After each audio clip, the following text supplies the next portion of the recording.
Hay una versión de esta historia en la que el seleccionador de Inglaterra se pone frente a las cámaras y afirma que su propia madre le repugna ver jugar a uno de sus futbolistas. Eso ocurrió. Thomas Tuchel lo dijo sobre Jude Bellingham. Se disculpó por las palabras utilizadas poco después y pasó página. 2 meses más tarde dejó a Bellingham completamente fuera de la convocatoria para los partidos contra Gales y Letonia. No había ninguna lesión tras la cual esconderse, ni excusas diplomáticas sobre la gestión de minutos. Simplemente lo borró de la lista y Tuchel se negó a edulcorar los motivos.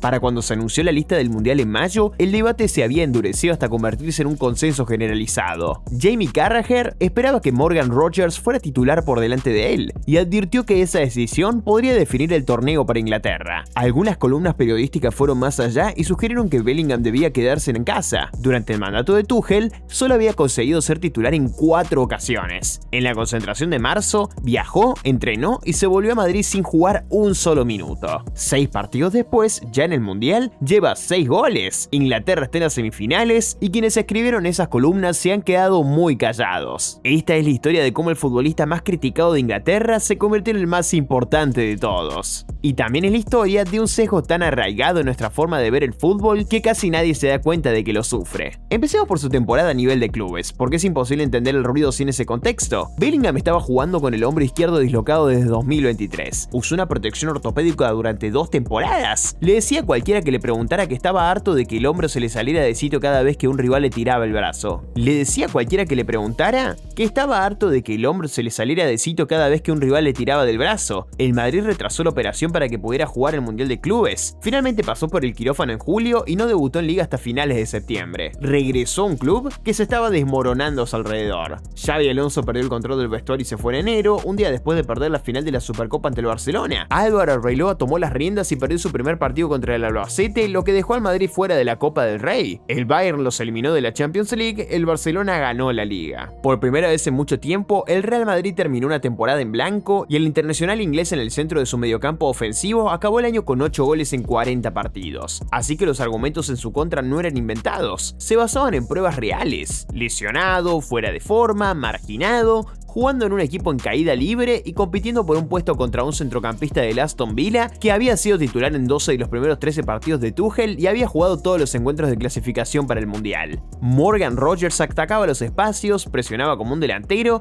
y hacía mejores a sus compañeros. Bellingham exigía el balón, lo retenía y hacía que el juego girara en torno a él. Si construyeras una máquina para seleccionar a los jugadores de Inglaterra, la máquina habría elegido a Rogers. Quienes se equivocaron con Jude no eran idiotas, estaban analizando los últimos 12 meses y planteando una duda razonable. El problema es que se estaban fijando en lo equivocado. Aquí es donde quiero introducir una idea ajena al fútbol, porque explica todo este error de cálculo mucho mejor que las palabras de cualquier comentarista. Durante la Segunda Guerra Mundial se le pidió a un estadístico llamado Abraham Wald que ayudara al ejército estadounidense a blindar sus bombarderos. Los ingenieros habían mapeado los agujeros de bala en los aviones que regresaban de sus misiones, los daños se concentraban en las sales de fuselaje, la respuesta lógica era reforzar las partes llenas de agujeros. Wald le dijo que hicieran exactamente lo contrario, que blindaran los motores, que blindaran la cabina, que reforzaran precisamente las zonas que no tenían ni un solo agujero.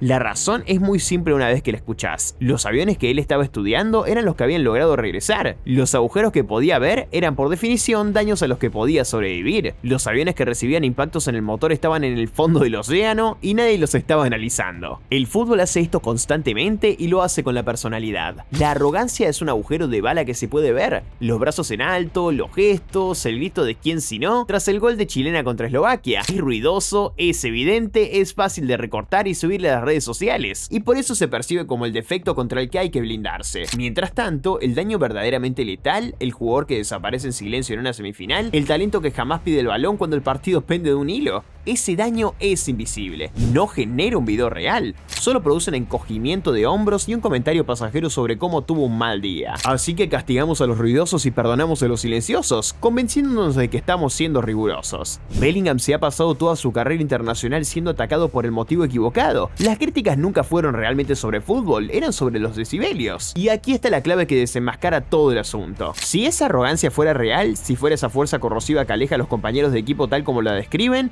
el vestuario sería el primer lugar donde encontrarías pruebas. Entonces, ¿cómo lo lo llaman realmente los jugadores de Inglaterra. UNC, abreviatura de Uncle, tío. Es el apodo que se le da a la voz de la experiencia, al que lo ha visto todo y al que los demás escuchan. Morgan Rogers y Jordan Henderson lo empezaron y lo hicieron como una broma porque Bellingham cumplió 23 años en pleno torneo. En la última convocatoria de Inglaterra, quien llevaba ese apodo era Kyle Walker y tenía 36 años. El jugador al que el público lleva un año describiendo como un lastre egocéntrico es de puertas para adentro, a quien sus compañeros tratan como un veterano. Danny Murphy señaló que el talento siempre es solo la mitad de la historia. Muchos grandes jugadores han tenido esa misma seguridad sin estar dispuestos a sacrificarse en el campo. Menciona a Salah, que gana partidos sin preocuparse demasiado por defender y nadie se lo reprocha. Bellingham hace ambas cosas. Exige el balón y luego corre hasta que no se tiene en pie. El veredicto de Murphy sobre aquellos que sugerían que Inglaterra debía dejarlo en casa fue tajante. Le deben una disculpa pública. Y entonces llegó Norteamérica. Contra Croacia, en el partido inaugural, Inglaterra se vio empatada 2 veces. 2-2 al descanso, con Luka Modric todavía moviendo los hilos a sus 40 años y Tuchel aparentemente echando humo en el vestuario durante el medio tiempo. Poco después de la reanudación,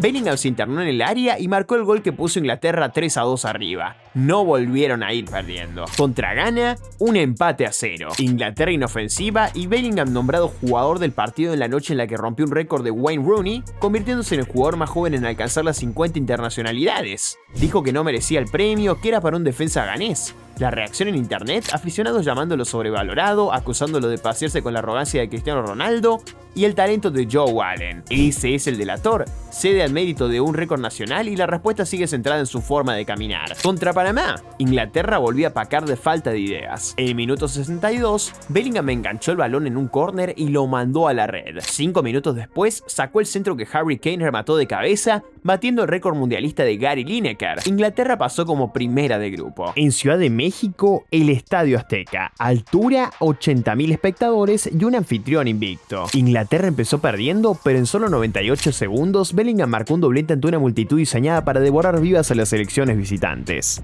Inglaterra aguantó 40 minutos con 10 hombres para amarrar la victoria por 3-2. En Miami, Noruega, Haaland y un calor brutal. Noruega se adelantó, Bellingham empató en el descuento del primer tiempo. En la prórroga remató un balón suelto tras un disparo de Morgan Rogers. Inglaterra a semifinales. Jugó 111 minutos y lideró en tiros, duelos ganados y faltas provocadas.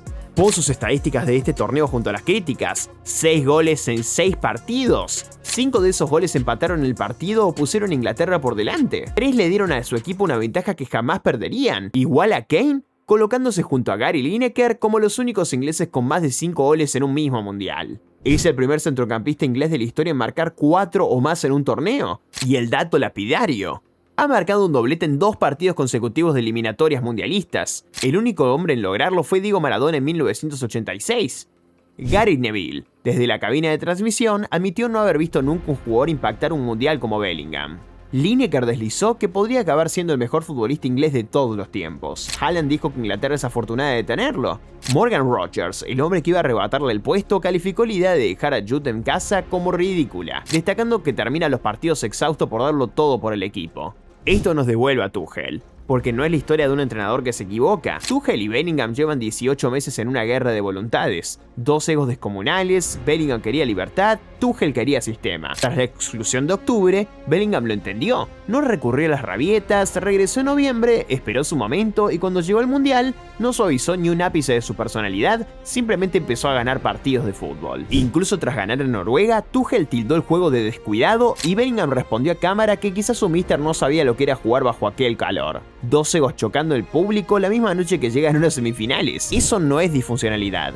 Es la imagen de un equipo que genuinamente intenta ganar. El último detalle que demuestra su madurez no está en las estadísticas. Bellingham llegó al partido contra Noruega a una tarjeta de perderse las semifinales. Aguantó patadas y provocaciones bajo un calor infernal ante un árbitro que podía dejarlo fuera en un segundo. Salió limpio. Después confesó que su madre, Denise, se pasó toda la semana insistiéndole en que midiera sus palabras, sus entradas y sus emociones. El jugador más arrogante de Inglaterra mantuvo la cabeza fría porque se lo dijo su madre. Este miércoles, en Atlanta, se enfrentará Messi y Argentina en las semifinales. Inglaterra no gana nada desde 1966. Él tiene 23 años y está a 2 partidos de lo único que siempre le ha importado. El mundo se equivocó con él y lo hizo por estar mirando sus gestos en lugar de mirar el marcador. Así que vale la pena plantearse esta pregunta: si nos pasamos un año entero castigando a este jugador por los agujeros de bala que podíamos ver, ¿A cuántos otros talentos hemos perdido por daños que nunca nos molestamos en evaluar?